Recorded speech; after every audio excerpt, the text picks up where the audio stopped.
সামারকালীন উইকেন্ডের একটি blog share করছি। সাতুরে গিয়ে দেখলাম বাংলাদেশের মতন হুবহু পার্টি, বিদেশের মাটিতে দেশীয় পার্টি ভাবা যায়। ছোট বড় দু সাইজের ছিল, প্লাস অনেকগুলো কালারের ছিল। ছোট সাইজের গুলো 9 ইউরো আর বড় সাইজের গুলো প্রায় 12 ইউরোর মতন ছিল।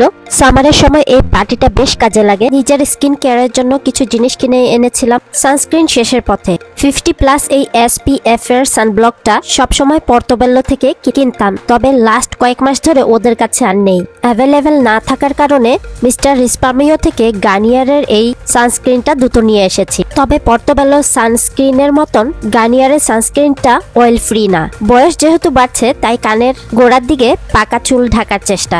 aqua সাবন থেকে চুলের হেন্না নিয়ে এসেছি, সাথে চুলের কালারও নিয়ে এসেছি। তবে সবার আগে হেন্নাটাই দিয়ে দেখব। সাথে হেন্না বা কালার মিক্স করার জন্য এই বক্সটাও নিয়ে এসেছি। আমার আগেই ডাউট ছিল যে হেন্নাটা যদি কালার না হয় তখন দেখা যাবে যে আমার যে চুলের যে ন্যাচারাল কালারটা সেটা চুল কালারের ক্ষেত্রে কাজে দিতে পারে। হেন্নাটা ফার্স্ট দিন ট্রাই করে দেখেছি, কোনোভাবেই কালার আসেনি, তাই সেকেন্ড এক্সপেরিমেন্টে চলে গিয়েছিলাম। শেষমেশ কাস্তানি চুলের কালারটা কাজে লেগেছে। উইকেন্ডে বাচ্চাদের নিয়ে তো পার্কে বা এখানে ওখানে বের হওয়াই হয়, তো আজকে আমরা চলে এসেছি তুস্কোলানা ওয়াসি পার্কে। রাইড আছে এমন টাইপের পার্কগুলা বাচ্চাদের সবারই অনেক পছন্দের। ইনডোর আউটডোর সব টাইপের গেমই এই পার্কে রয়েছে। আউটডোরে বাচ্চাদের যে পছন্দের রাইডগুলা ছিল সবার প্রথমে তারা ওগুলো চড়ে, তারপর আস্তে আস্তে যে ইনডোর গেমগুলো রয়েছে সেগুলো তারা এনজয় করে। আমার ছেলে সাহিরের সাথে ওর পাপা রয়েছে আর আমি আমার মেয়ের সাথে।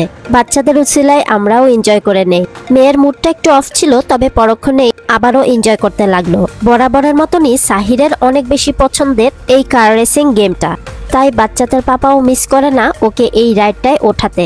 এই গাড়িগুলোয় উঠলে সাহির অনেক বেশি হ্যাপি হয়। সময় অনেক দ্রুত ফুরিয়ে যায় আর দেখতে দেখতে বাচ্চারাও অনেক বড় হয়ে যাচ্ছে। আর 2-3 বছর গেলে হয়তো বাচ্চারা আর এই টাইপের পার্কগুলোতে আর আসতে যাবে না, আর তখন এই দিনগুলো অনেক বেশি মিস করব। স্মৃতির পাতায় রয়ে যাবে বাচ্চাদের এই মেমোরিজগুলো। আমার ভিডিওগুলো দেখে সাহির অনেক হ্যাপি হয়, স্পেশালি ওয়াটার পার্কের ভিডিওগুলো ওর অনেক পছন্দের। এবার বাচ্চারা চলে এলো ইনডোর গেমে। ইনডোর গেমের এই বল প্লেটা ওদের অনেক পছন্দের। প্রতিবারই ওয়াসি পার্কে আসলে ওদের দুজনের এই গেমটা খেলাই লাগবে।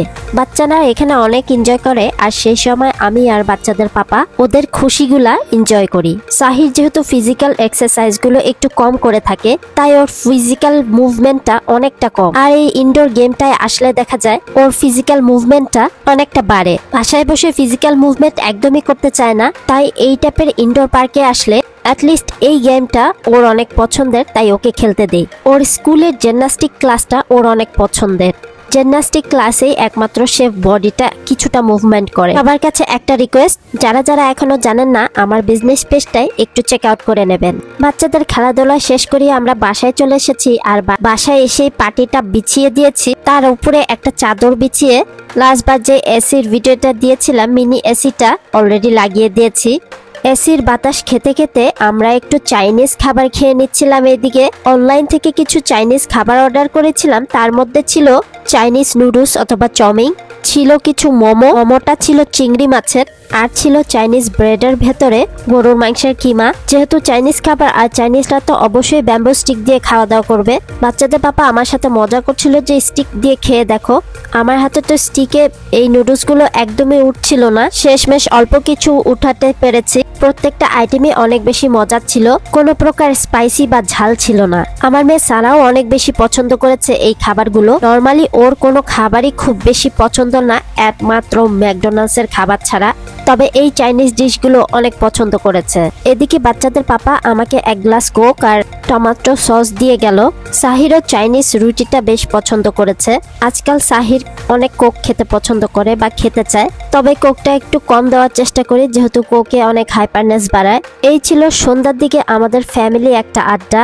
খাবারগুলো এনজয় করতে করতে এখানে বিদায় নিয়ে নিচ্ছি আপনাদের সাথে। ভিডিওটা কেমন লাগলো অবশ্যই কমেন্টস করে জানাবেন। লাইক, ফলো, শেয়ার, সাবস্ক্রাইব করে পাশেই থাকবেন। সবাই ভালো, সুস্থ, নিরাপদে থাকবেন। আমার ছোট্ট পরিবারটার জন্য দোয়া করবেন। খুব শীঘ্রই চলে আসবো নেক্সট ব্লগ নিয়ে। সেই পর্যন্ত সবাই ভালো থাকবেন। আল্লাহ হাফেজ, আসসালামু আলাইকুম। Thanks for watching.